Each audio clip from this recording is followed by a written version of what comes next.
Hello, അപ്പം ഇന്ന് നമ്മൾ മാത്സിൻ്റെ കുറച്ച് മോഡൽ ക്വസ്റ്റ്യൻസ് ആണ് നോക്കുന്നത് കേട്ടോ.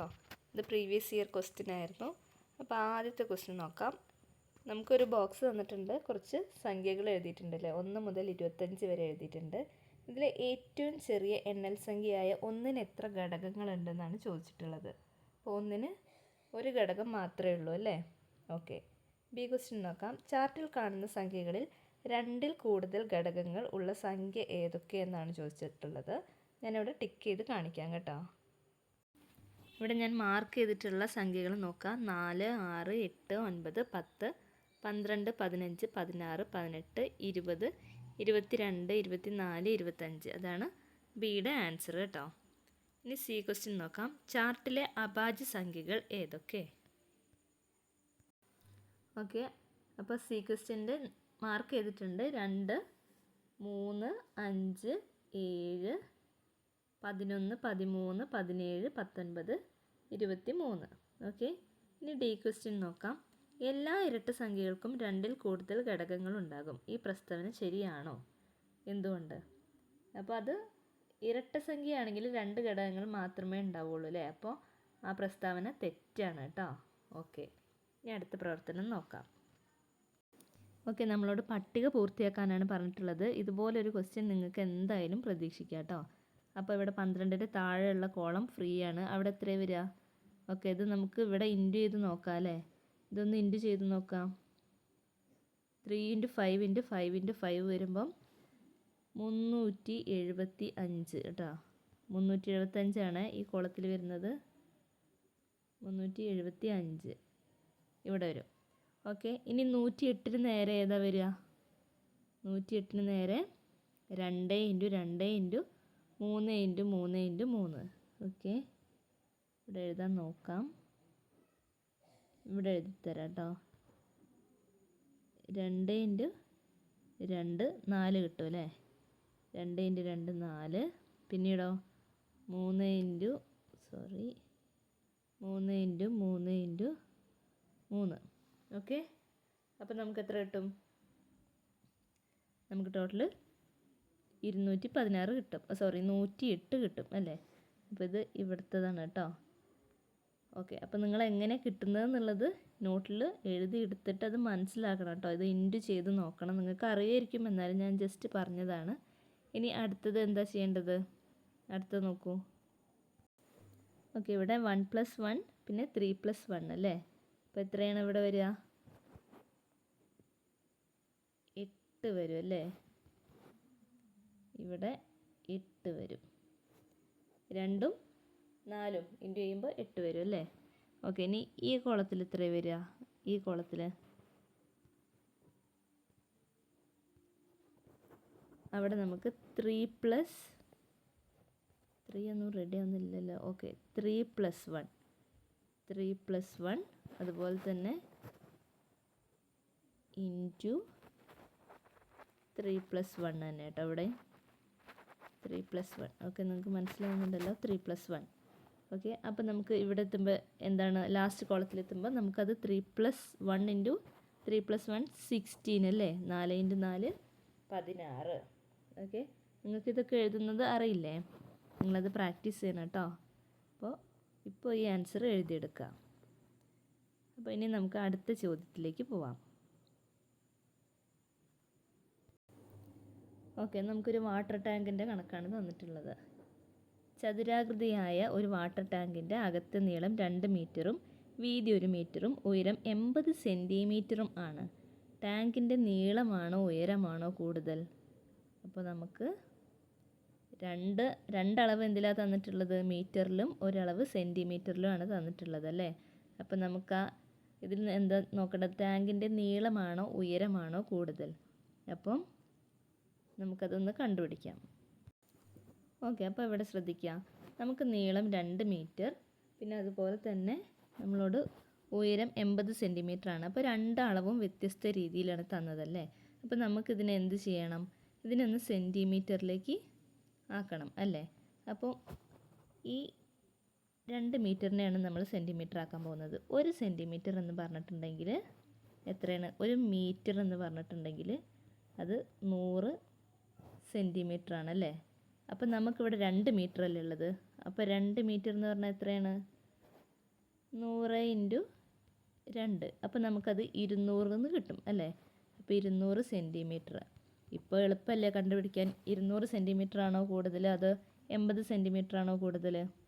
അപ്പോൾ 200 സെൻറ്റിമീറ്റർ ആണ് അല്ലേ. അപ്പോൾ അതിൻ്റെ നീളമാണ് കൂടുതൽ അല്ലേ. ഓക്കെ, ടാങ്കിൻ്റെ നീളമാണ് കേട്ടോ കൂടുതൽ. ഇനി അടുത്ത ക്വസ്റ്റ്യൻ നോക്കാം. വാട്ടർ ടാങ്കിൻ്റെ ഉള്ളളവ് എത്രയാണെന്നാണ് ചോദിച്ചിട്ടുള്ളത്. അപ്പോൾ നമുക്കറിയാം നീളം ഇൻറ്റു വീതി ഇൻറ്റു ഉയരമാണ് ഉള്ളളവ് കാണാൻ വേണ്ടിയിട്ട് നമ്മൾ ചെയ്യേണ്ട ഇക്വേഷൻ അല്ലേ. നീളം, വീതി, ഉയരം ഇത് മൂന്നും കൂടി ഗുണിക്കാം. അപ്പോൾ നമുക്ക് എന്താണ് 2 ഇൻറ്റു 1 ഇൻറ്റു അടുത്തത് എന്താണ് സെൻറ്റിമീറ്ററിലാണ്. അപ്പോൾ അതിനെ നമ്മൾ മീറ്ററിലേക്ക് ആക്കുമ്പം 0.8 അല്ലേ. അപ്പോൾ എങ്ങനെ കിട്ടും? അപ്പോൾ നമുക്ക് 2 ഇൻറ്റു 1 ഇൻറ്റു 0.8 അത് ചെയ്യുമ്പോൾ നമുക്ക് അതിൻ്റെ ആൻസർ എത്ര കിട്ടും? 1.6 എന്ന് കിട്ടും. കണ്ടോ, ഉള്ളളവ് 1.6 അല്ലേ. ഓക്കെ, ഈ 8 കിട്ടിയത് നമ്മളിതിനെ മീറ്ററിലേക്ക് ആക്കിയപ്പോഴാണ് കേട്ടോ 0.8 കിട്ടിയത്.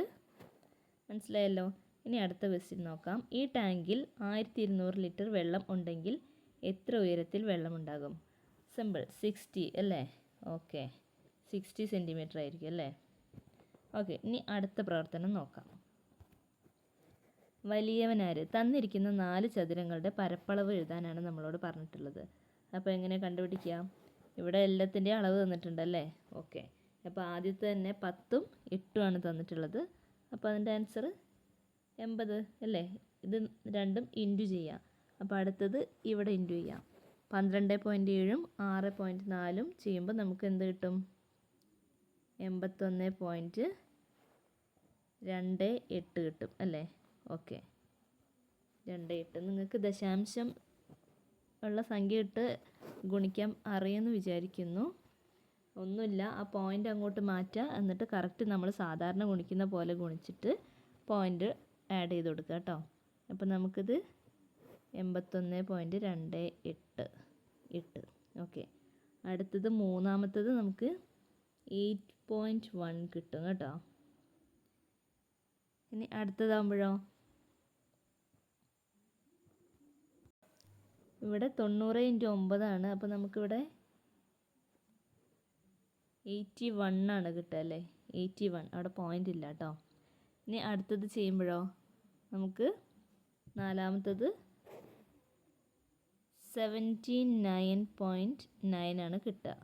ഓക്കെ, ഇതെങ്ങനെ കിട്ടുക എന്നുള്ളത് കാണിച്ചു തരാം. ബാക്കി എല്ലാ ഡിജിറ്റ്സും ഒന്ന് എഴുതിയെടുക്കുക, എന്നിട്ട് നമ്മൾ ഇതിൻ്റെ ഒന്ന് ചെയ്ത് കാണിച്ചു തരാം കേട്ടോ.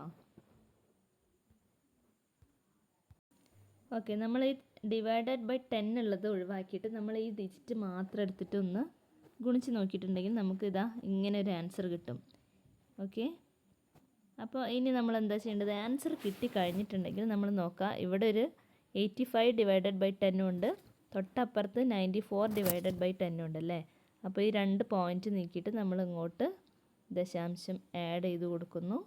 അങ്ങനെ നമുക്ക് 79.9 എടുക്കുന്നു അല്ലേ. നമ്മൾ റൗണ്ട് ചെയ്തിട്ട് 0 അപ്പുറത്തുള്ളതുകൊണ്ട് നമ്മൾ 0 എടുക്കുന്നില്ല. പോയിൻറ്റിന് അപ്പുറത്തേക്ക് വരുമ്പോൾ 0ക്ക് വാല്യൂ ഇല്ല അല്ലേ, അപ്പുറത്തേക്ക് വരുമ്പോൾ. അപ്പോൾ നമ്മൾ ഈ ഒരു ഡിജിറ്റ് മാത്രമാണ് നമ്മൾ എടുക്കുന്നത്, 79.9. ഓക്കെ, അതാണ് നാലാമത്തെ ചതുരത്തിൻ്റെ പരപ്പളവ് കേട്ടോ. നിങ്ങൾ ശ്രദ്ധിക്കണം, ഇങ്ങനെ ഉള്ള സംഖ്യകൾ എങ്ങനെ ഗുണിക്കുക എന്നുള്ളതൊക്കെ ശ്രദ്ധിച്ച് വെക്കണം കേട്ടോ. അടുത്ത ക്വസ്റ്റ്യൻ നോക്കാം. ചിത്രത്തിൽ നൽകിയിരിക്കുന്ന ഏത് ചതുരത്തിനാണ് കൂടുതൽ പരപ്പളവ് ഉള്ളതെന്ന്. അപ്പോൾ രണ്ടാമത്തേത് നമുക്ക് കിട്ടിയിട്ടുണ്ടായിരുന്നത് 81.28 ആണ്. ഓക്കെ, 81.28നാണ് കൂടുതൽ പരപ്പളവുള്ളത് കേട്ടോ. ബാക്കിയുള്ളതൊക്കെ എന്താണ്? ഇവിടെ 79.9, മൂന്നാമത്തേത് വരുമ്പോൾ 81, ഇവിടെ വരുമ്പോൾ 80. ഇത് കണ്ടാൽ തന്നെ നമുക്ക് മനസ്സിലാവും അല്ലേ. 81.28നാണ് കൂടുതൽ പരപ്പളവുള്ളത്. ഓക്കെ, അടുത്തൊരു ചോദ്യം നോക്കാം. നമുക്ക് ഇങ്ങനെ ഒരു ബോക്സ് തന്നിട്ടുണ്ട്, എന്നിട്ട് ദിവസം പെയ്ത മഴ എന്ന് പറഞ്ഞിട്ട് 2 കോളാണല്ലേ തന്നിട്ടുള്ളത്, അത് നോക്കാം. ഇനി ക്വസ്റ്റ്യൻ നോക്കാം. ഏറ്റവും കൂടുതൽ മഴ പെയ്തത് ഏത് ദിവസമാണ്? ഏറ്റവും കൂടുതൽ മഴ പെയ്തത്, അപ്പോൾ നമുക്ക് ഇങ്ങനെ നോക്കിയിട്ട് കണ്ടുപിടിക്കാം അല്ലേ. അപ്പോൾ അതെ, 15.2 ഇപ്പോൾ ബുധനാഴ്ചയാണ് കേട്ടോ. ഇതിലാണ് ഏറ്റവും കൂടുതൽ മഴ പെയ്തത്. ഇവിടെ വരുമ്പോൾ എന്താ നേരത്തെ പറഞ്ഞത്, പോയിൻറ്റിൻ്റെ അപ്പുറത്തോട്ട് 0.6 ആണ് വന്നിട്ടുള്ളത് അല്ലേ. അപ്പം 50.06 വലുതാണ് 15.2 അല്ലേ, 15.2. അപ്പം നമുക്ക് ബുധനാഴ്ചയാണ് കൂടുതൽ മഴ പെയ്തിട്ടുള്ളത് കേട്ടോ. ഓക്കെ, അപ്പം ബുധൻ. ഇനി അടുത്ത ക്വസ്റ്റ്യൻ നോക്കാം. താഴെ കൊടുത്തവയിൽ ഏതാണ് ചൊവ്വാഴ്ച പെയ്ത മഴയുടെ അളവിനെ സൂചിപ്പിക്കുന്ന ഭിന്നസംഖ്യാരൂപം? ഇതെന്തായാലും വരും, ഭിന്നസംഖ്യാരൂപം തീർച്ചയായിട്ടും വരുന്നൊരു ചോദ്യമാണ് കേട്ടോ. ഓക്കെ, അപ്പോൾ ചൊവ്വാഴ്ച പെയ്ത മഴയുടെ അളവിനെ സൂചിപ്പിക്കുന്ന ഭിന്നസംഖ്യാരൂപം. അപ്പോൾ അത് അന്നത്തെ ഭിന്നസംഖ്യ എന്താണിതാ 14.09 ആണല്ലേ. ഓക്കെ, ഇനി അതിൻ്റെ ഭിന്നസംഖ്യാരൂപം എങ്ങനെ എഴുതാം? സിമ്പിളല്ലേ. എന്താണ് 14/9 ഇതാണ് അതിൻ്റെ ആൻസർ. ഓക്കെ, 14/9 ഭിന്നസംഖ്യാരൂപമാണ് എന്ത്, 14.09 ഭിന്നസംഖ്യാരൂപമാണ് ഇത് അല്ലേ, 14/9 മനസ്സിലാവുന്നുണ്ടോ? അപ്പോൾ ഓപ്ഷൻ സി ആണ് അതിൻ്റെ ആൻസർ. ഓക്കെ, ഇനി അടുത്ത ക്വസ്റ്റ്യൻ നോക്കാം. ശനി ഞായർ എന്നീ ദിവസങ്ങളിൽ പെയ്ത മഴയുടെ ആകെ അളവ് എത്രയാണെന്ന്. അപ്പോൾ ശനി ഞായർ നോക്കുക, അത് തമ്മിൽ കൂട്ടുക അല്ലേ. 14.06 14.8 അല്ലേ. നോക്കൂ, ശനിയാഴ്ചതാ 14.06 അതുപോലെ തന്നെ 14.8 ഇവിടെ ഞായർ 14.8 ആണല്ലേ. നമ്മൾ കൂട്ടുമ്പോൾ എത്ര കിട്ടും? 6 8 2 2 4 4 8 1 1 2 അല്ലേ. അപ്പം 28.86 ആണ് അതിൻ്റെ ഉത്തരം. ഓക്കെ, 28.86 കേട്ടോ. ശനി ഞായർ എന്നീ ദിവസങ്ങളിൽ പെയ്ത മഴയുടെ അളവ് 28.86. ലാസ്റ്റ് ക്വസ്റ്റ്യൻ നോക്കാം. 14.5 സെൻറ്റിമീറ്ററിനേക്കാൾ കൂടുതൽ മഴ പെയ്ത് ഏതൊക്കെ ദിവസങ്ങളിലാണ്? ഓക്കെ, അപ്പോൾ അത് നമുക്ക് നോക്കിയാൽ മതി. 14.5 പിടിക്കുക, എന്നിട്ട് അതിൻ്റെ കൂടുതൽ മഴ പെയ്ത ദിവസങ്ങൾ ഏതാ? ഞായറാഴ്ച ഉണ്ടല്ലേ.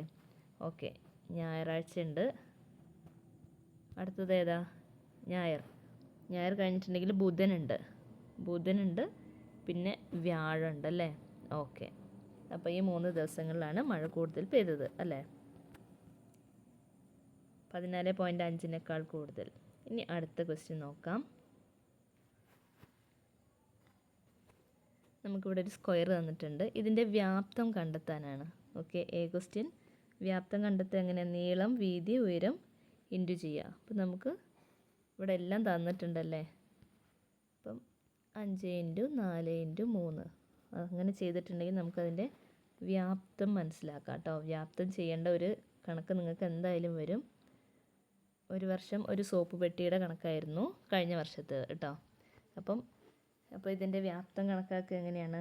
ഇത് 3 ഇൻറ്റു ചെയ്തിട്ടുണ്ടെങ്കിൽ നമുക്ക് 60 കിട്ടും. ഓക്കെ, 60 ഇതിൻ്റെ വ്യാപ്തം.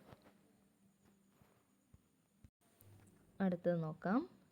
ഈ ചതുരക്കട്ടയുടെ നീളം 1 സെൻറ്റിമീറ്റർ വർദ്ധിപ്പിച്ചാൽ കിട്ടുന്ന വ്യാപ്തമാണോ വീതി 1 സെൻറ്റിമീറ്റർ വർദ്ധിപ്പിച്ചാൽ കിട്ടുന്ന വ്യാപ്തമാണോ കൂടുതൽ? എത്ര കൂടുതൽ ഉണ്ടാകുമെന്ന്. ഓക്കെ, അപ്പോൾ നമുക്കൊന്ന് ചെയ്ത് നോക്കാം അല്ലേ. അപ്പോൾ നീളം 1 സെൻറ്റിമീറ്റർ കൂട്ടുക എന്ന് പറഞ്ഞാൽ നീളം നമുക്കിവിടെ 5 തന്നിട്ടുള്ളത്. അപ്പോൾ അത് കൂട്ടുമ്പോൾ 6 ആവും അല്ലേ. 5നോട് 1 കൂട്ടണം, 1 സെൻറ്റിമീറ്റർ കൂട്ടണ്ടേ നമ്മൾ. അപ്പോൾ നമുക്ക് എങ്ങനെ എഴുതാം? 6 × 4 × 3 എത്രയാണ് വരിക? വേഗം ഗുണിച്ച് പറയുക, 72 കിട്ടും കേട്ടോ. ഇനി നമുക്ക് വീതി 1 സെൻറ്റിമീറ്റർ വർദ്ധിപ്പിച്ചാലോ? വീതി എത്രയാണ്? ഓക്കെ, 4 ആണല്ലേ.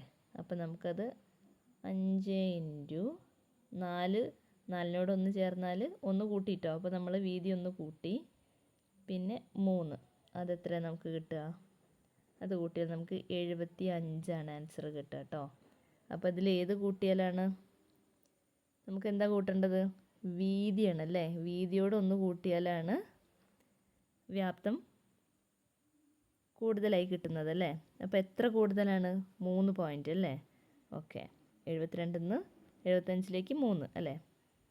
അപ്പോൾ വീതിയാണ് നമ്മൾ വർദ്ധിപ്പിക്കേണ്ടത് കേട്ടോ. ഓക്കെ,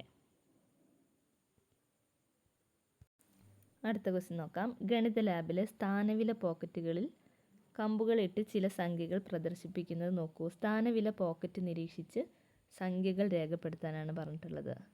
ഇത് എളുപ്പമല്ലേ, നമുക്കിതൊന്ന് എഴുതി നോക്കാം കേട്ടോ. ആദ്യത്തേത് എന്താ വരിക?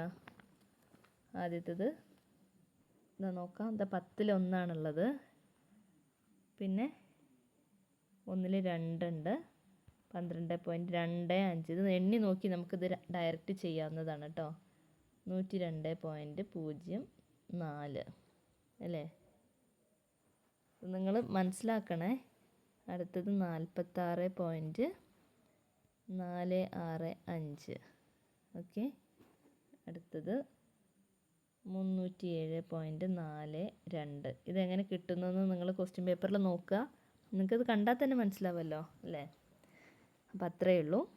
ഇനി അടുത്തൊരു ചോദ്യത്തിലേക്ക് പോകാം. നിങ്ങൾ നോക്കി മനസ്സിലാക്കണേ. പാൽ സൊസൈറ്റിയിൽ കാണുന്ന ഒരു പാൽപാത്രത്തിൽ 15.1/2 ലിറ്റർ പാലുണ്ട്.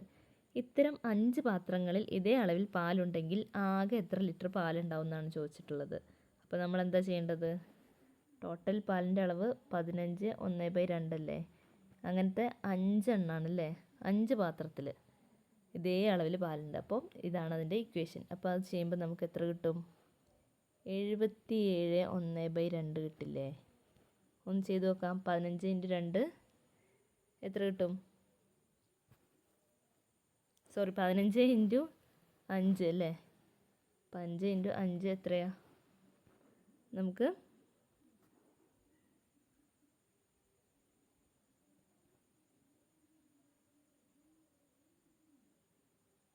75 കിട്ടും. ഓക്കെ, ഈ 75-ന് നമ്മൾ എന്ത് ചെയ്യണം? ഇനി ഈ 2 ആഡ് ചെയ്യണ്ടേ? 75 + 2, ഇവിടെ ബാലൻസ് 2 ഇല്ലേ? അപ്പോൾ നമുക്ക് 77 എന്ന് ആൻസർ കിട്ടും കേട്ടോ. അപ്പം 77.1/2 അതാണ് ഇപ്പം നമുക്ക് കിട്ടിയ ആൻസർ. ഓക്കെ, ഇനി അടുത്ത ക്വസ്റ്റ്യൻ നോക്കാം. 5 പാത്രങ്ങളിലെയും ആകെ പാൽ 2.5 ലിറ്റർ വീതം കൊള്ളുന്ന കവറുകളിൽ നിറയ്ക്കുന്നു എങ്കിൽ എത്ര കവർ പാലുണ്ടാകും? അപ്പോൾ നമ്മൾ എന്താ ചെയ്യേണ്ടത്? നമുക്ക് നേരത്തെ കിട്ടിയിട്ടുണ്ട് 77.1/2 ആണെന്ന് നമുക്ക് നേരത്തെ കിട്ടിയിട്ടുണ്ട് അല്ലേ? അതിന് എത്ര വീതം കൊള്ളുന്ന ഓക്കെ, ഇവിടെ തന്നിട്ടുണ്ട്. ആകെ പാൽ 2.5 ലിറ്റർ ആണല്ലേ? അപ്പോൾ അതിനെ ഡിവൈഡ് ചെയ്യല്ലേ വേണ്ടത്? 2.5 ലിറ്റർ വീതം കൊള്ളുന്ന കവറുകളിൽ നമ്മൾ നിറയ്ക്കണം. ഓക്കെ, അപ്പോൾ ഇങ്ങനെ ഡിവൈഡ് ചെയ്യുമ്പോൾ നമുക്ക് എന്ത് കിട്ടും? 77 × 2 എത്രയാ? ഇങ്ങനെ ഗുണിക്കാനൊക്കെ നമ്മൾ പഠിച്ചിട്ടുണ്ട്. 77 × 2 154 കിട്ടും അല്ലേ? 154 പ്ലസ് ഈ 1 ഇവിടെ എത്തുമ്പോൾ നമുക്ക് 155 കിട്ടും. ഓക്കെ, ഇനി താഴെയാണെങ്കിലോ 2 × 2 എത്രയാ? 4 കൂട്ടണം, ഈ 1 ഇങ്ങോട്ട് വരും. അപ്പം നമുക്ക് 5 എന്ന് കിട്ടും. അപ്പം നമുക്ക് എന്ത് കിട്ടി? ഇവിടെ 155/5 കിട്ടിയില്ലേ? അപ്പോൾ അത് ചെയ്യുമ്പോൾ നമുക്ക് എത്ര ആൻസർ കിട്ടും? 31. ഓക്കെ, 31 ഇതിൻ്റെ ആൻസർ. മനസ്സിലാവുന്നുണ്ടല്ലോ? നിങ്ങളിത് ഇങ്ങനെ ഡിവൈഡ് ചെയ്ത് നോക്കൊന്ന് പഠിച്ച് വെക്കണം കേട്ടോ. അപ്പോൾ ഇത്രയേ ഉള്ളൂ. വളരെ സിമ്പിളായിരിക്കും മാത്സ് ഒക്കെ കേട്ടോ. ഇത് ഈ വഴി അല്ലാതെ നിങ്ങൾക്ക് വേറെ രീതിയിലും കണ്ടെത്താൻ പറ്റും കേട്ടോ. ഇത് കുറച്ച് സിമ്പിളായിട്ട് പറഞ്ഞു തന്നതാണ്. വേറെ രീതി നിങ്ങൾ പഠിച്ചിട്ടുണ്ടെന്നുണ്ടെങ്കിൽ അങ്ങനെയും കണ്ടെത്താവുന്നതാണ് കേട്ടോ. അപ്പോൾ ഫൈനൽ ആൻസർ 31 കിട്ടുക. ഓക്കെ, അപ്പോൾ ഓൾ ദി വെരി ബെസ്റ്റ്.